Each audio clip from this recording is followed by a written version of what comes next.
Stevie Nicks has always been wrapped in mystery and glamour. Her voice was on many classic Fleetwood Mac songs, and she had a solo career that lasted for decades. But behind all the glitz and glamour is a story of pain and sadness that not many people fully understand. This video looks at the darker side of Nicks' life and shows the painful facts that have made her one of rock's most famous iconic figures. Jess and Barbara Nicks gave birth to her on May 26, 1948, in Phoenix, Arizona. Her name is Stephanie Lynn Nicks. She comes from a mix of German, English, Welsh, and Irish families. At the age of 4, Stevie's grandpa, A.J. Nicks Sr., taught her how to harmonize with him and showed her how much fun singing could be. Her mother was a guardian who encouraged her love of fairy tales and kept her close to home. Stevie couldn't quite say her name when she was a little girl. She goes by the name TD. This is how her cute nickname Stevie came about. Because her dad's job required him to move often, the family lived in Phoenix, Albuquerque, El Paso, Salt Lake City, Los Angeles, and San Francisco, among other places. She started writing her first song, I've Loved and I've Lost, and I'm Sad But Not Blue, when she was 16. During her teens, Stevie was really into music. She is making her own world. Stevie's first band was called The Changing Times, and they were a folk rock group from California called Arcadia High School. They were known for having beautiful vocals. In her last year at Menlo Atherton High School, she met Lindsey Buckingham, who would become her singing partner and love interest. She went to a Young Life club to see him sing California Dreamin' and joined in singing along. He seemed charming to Stevie, she remembers. Buckingham was already in a trippy rock band called Fritz. When two of the other members quit, he asked Stevie to become singer and lead singer. Fritz and Stevie opened for famous singers like Jimi Hendrix and Janis Joplin, which gave Stevie his strong stage presence. The two of them later went to San Jose State University, where she studied speech communication to become an English teacher.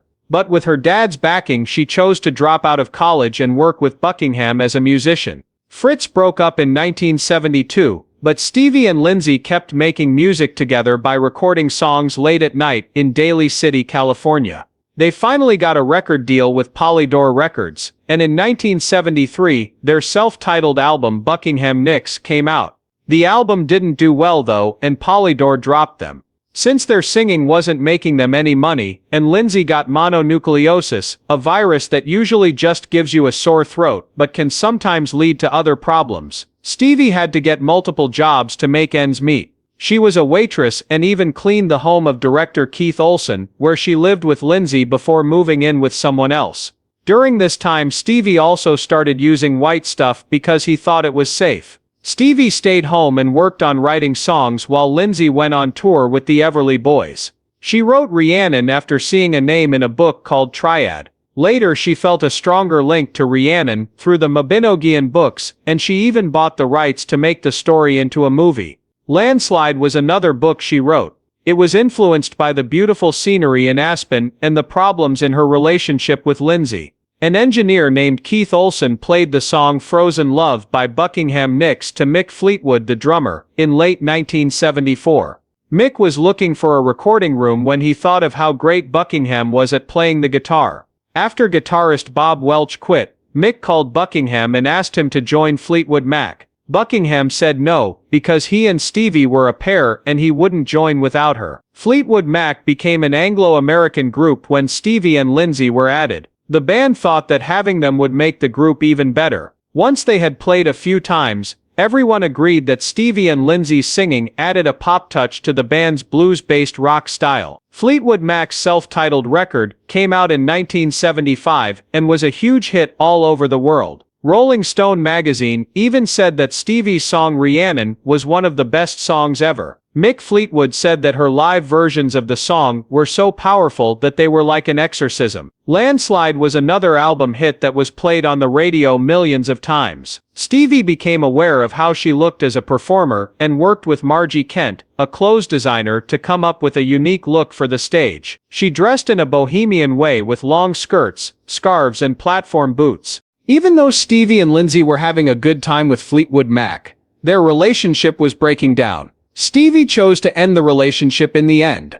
Fleetwood Mac began working on their next album, Rumors, in early 1976, and finished it by the end of that year. The two of them also sang background vocals on Warren Zevon's record. Steve contributed the song Dreams to Rumors, which became the band's only #1 hit. She wrote and recorded Silver Springs too. The band didn't put it on the record because it was too long, and they didn't want too many slow songs. The studio engineer was mad that Silver Springs wasn't included because he thought it was a great song with some of the best guitar work. She finally put out Silver Springs as a B-side to the single Go Your Own Way. It was about her troubled relationship with Lindsay. Fans of Fleetwood Mac quickly made copies of the single very scarce and expensive. Later, in 1992, Silver Springs was on a 4-disc record of Fleetwood Mac's old songs. The second record by Fleetwood Mac with Stevie and Lindsay, Rumors, was the best-selling album of 1977 and has sold millions of copies around the world. In the United States, it was #1 for 31 weeks, and it was also #1 in other countries. Stevie's Dreams was one of 4 top 10 songs from the album that won a Grammy. After a show in New Zealand in November 1977, Stevie and Mick Fleetwood began an affair that no one knew about. Mick was married at the time. Stevie said she felt bad about what happened because she never thought it would. It wasn't going to last because she loved Mick and his family, and it didn't. Stevie stopped the relationship soon after it began, saying that it would have been bad for Fleetwood Mac if it had gone on. Mick had left his wife for Stevie's friend Sarah Ricor by October 1978. Members of Fleetwood Mac, such as Stevie, Lindsay, Christine, and John McVie, were having a lot of personal problems as the band became more well-known. Stephanie was mad that she had to work as a waitress in the past, and Lindsay had turned down jobs that didn't pay well. In order to get along better with the band, she told Lindsay that they needed to fix their issues. But things were getting harder in life, and Christine and John McVie were also having trouble. Christine slept with a lighting director in 1976, but she also helped Stevie learn how to sing while Rumors was being recorded. Songs on Rumors were about band members' breakups with other people. Stevie's song Dreams was about women coming and going,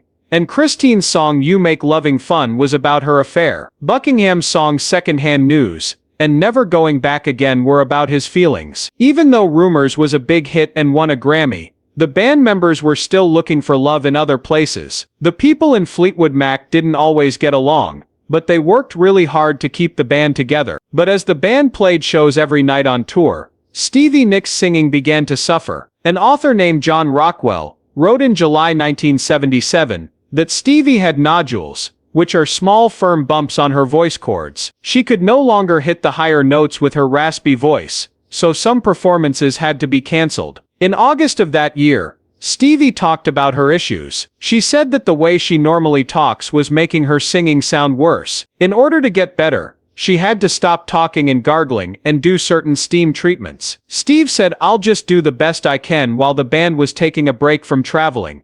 But Mr. Rockwell saw something else in Stevie as well. She didn't seem to be taking her job seriously enough, he thought. But what he didn't say outright was that Stevie was beginning to drink and use drugs a lot. Beginning in the early 1980s, Stevie Nicks became hooked on white stuff, which was very bad for her.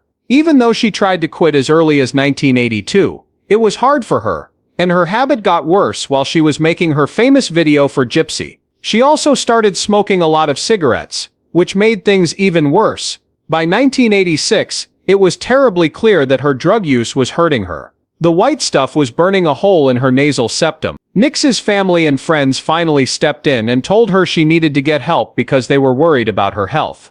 As Tom Petty, one of her best friends, told Rolling Stone, "I really fear for her safety. It wouldn't have shocked me if someone called and told me she had died." Nicks went to the Betty Ford Clinic in 1986 to deal with her issues. Because of this, she wrote a number of powerful songs that showed her problems and her recovery. Fleetwood Mac's record Tango in the Night has songs like Welcome to the Room, Sarah, and When I See You Again. Nicks's solo album The Other Side of the Mirror has songs like Escape from Berlin and I'm Doing the Best I Can. As Nicks worked to become sober, he did face some difficulties. In the late 1980s, she became dependent on Klonopin, a drug that her psychiatrist had given her to treat her panic condition. Because of this, she went back to treatment in 1993. Nicks gave fans a strong warning during Oprah Winfrey's Masterclass series in 2013 based on her own experiences. "Save your money if you're having trouble with addiction. We understand that getting help will cost you a lot, but you have to do it or you could end up dying. People magazine asked Stevie Nicks to share a scary story in 1998. The day in 1986, when her plastic surgeon told her that continuing to use cocaine could cause a terrible brain bleed. The danger woke her up, but her health had been getting worse because of her addiction symptoms. Nicks gained a lot of weight after going to rehab several times, getting to 175 pounds. During her appearances at the Clinton White House, her weight gain was clear. By the end of her 1994 tour, she had finally had enough. She felt really low in confidence because of all the mean comments and body shaming, and she was thinking about quitting her dream job as a musician. Nicks's problems were made worse when she found out she had the Epstein-Barr virus, which explained why she was always tired. Sadly, her weight became a subject of conversation in the music business. Marceline and Carol L. Thompson, two college students, even wrote a paper about how Nicks's record sales dropped in the early 1990s, and said it was because she gained weight. They thought that record sales were going down because female fans could no longer relate to the singer, who used to sound so perfect. Nicks promised herself that she would get her job and self-esteem back. She said she wouldn't go on stage again until she lost weight. In 1995, she started a strict low-carb, high-protein diet that helped her lose 30 pounds. In the late 1970s, Stevie Nicks found greater freedom, which led to a relationship with Don Henley, the lead singer of the Eagles. Nicks's first record, Belladonna, which came out in 1981, had a song called Leather and Lace with Henley that showed how they were connected. There were reports that they were going to get married, but in the end they broke up. After many years, in 1992, Nicks told Vox magazine that she had been pregnant by Henley and 3 other men. She had to make the hard choice to end these pregnancies, saying that it was the hardest thing she had to do to follow her art career. In 2009, Nicks talked more about her decision to raise her children alone, letting the West Australian know that she put her music ahead of regular family life. Henley said that the song Sarah was written in honor of their future child, which she talked about here. Nicks said that the song was actually based on Sarah Recker, who later married Mick Fleetwood, even though she would have called her daughter Sarah. Stevie Nicks is still having trouble with a bad memory. Her marriage to Kim Anderson, who was married to Robin Snyder's late husband. Robin was diagnosed with leukemia in 1983 and told that it would kill him. To deal with her grief, Nicks went to drugs and alcohol, which she used to dull the pain of her hospital stays. Because her friend was worried about her health, she told her to get help and not come over while she was drunk.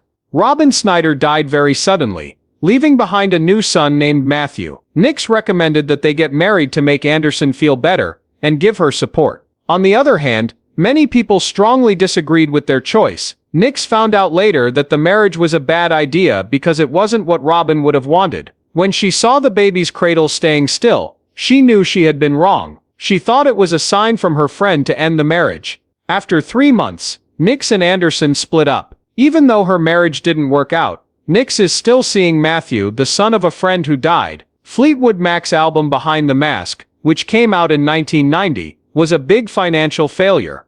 After this letdown, Stevie Nicks made the choice to quit the band in September and focus on her solo business full-time. Reports say that she quit because she didn't agree with Mick Fleetwood's use of her song Silver Springs on his personal project. Nicks did a number of things on her own after leaving the band, putting out a number of records that showed off her unique songwriting and singing skills. The 10th anniversary of her first solo record was in 1991, so she put together an album called Time Space, The Best of Stevie Nicks. The record did well at the charts, and with critics, solidifying Nicks' status as a beloved solo artist. Nicks first focused on her solo work, but she briefly got back together with Fleetwood Mac in 1992 to play at President Bill Clinton's inaugural ball. She had initially imagined herself as a lifelong member of the band, but working alone gave her artistic freedom and chances to grow as a person. But Nicks has always had a soft spot for Fleetwood Mac and the way they work together, because she loves music so much and wants everyone to hear her songs. Nicks joined Fleetwood Mac again in 1997 for their record The Dance. She was able to reconnect with her bandmates and find the joy of performing together at this reunion, which was a big turning point in her career. Nicks still balances her solo business with her duties as a member of Fleetwood Mac. She has made important contributions to both the band and her solo work. These songs have made her one of the most famous and important female artists of her time. In the years since 1977, Stevie Nicks has had a lot of success. With Fleetwood Mac she won 2 Grammy Awards and was nominated for 14 more. Even though she hasn't won a Grammy for her solo work yet, there's no denying how much she has helped the music business. The success of Nicks's solo records is one of her most important accomplishments. Since it came out in 1981, Belladonna has sold more than 5 million copies just in the US. Rolling Stone called Nicks the ruling queen of rock and roll, and put her on their list of the 100 best singers of all time, because of how good she is. The Wild Heart, Rock a Little, and The Other Side of the Mirror are just a few of Nicks's other platinum-selling records. Nicks has sold more than 140 million songs around the world, between her solo work and her work with Fleetwood Mac. Nicks has done a lot more than just make songs. She has also had a big effect on other people's lives. She started the Stevie Nicks Troops Angel Foundation in 2006 to give iPods with music on them to troops who had been hurt. Nicks started the group after meeting soldiers who were hurt in battle. She even wrote a song about it in 2011. Nicks received the Outstanding Achievement Award from the USO in 2015 for her charitable work. Stevie Nicks's reputation as a fighter and leader in his field continues to motivate people today. She made even more history in 2019, when she became the first woman to be admitted into the Rock and Roll Hall of Fame twice. The singer Harry Styles, who Nicks fondly calls the son I never had, performed at her induction. Nicks is thankful for everything in his life. With an estimated net worth of $75 million, she has a lot of money, a lot of loyal fans, and a lot of close friends. Even though Nicks has done a lot, she stays grounded and keeps touring. Her show 24 Karat Gold was recently turned into a movie. Nicks only wishes she had the chance to meet Ruth Bader Ginsburg, a renowned judge and female hero. Nicks told Ginsburg how much she admired her and how much she had changed the world for women's rights. Nicks honored Ginsburg by inducting her into the Rock and Roll Hall of Fame of Life. He did this to show that he saw her as a true political rock star and a leader in the fight for equality who broke down barriers.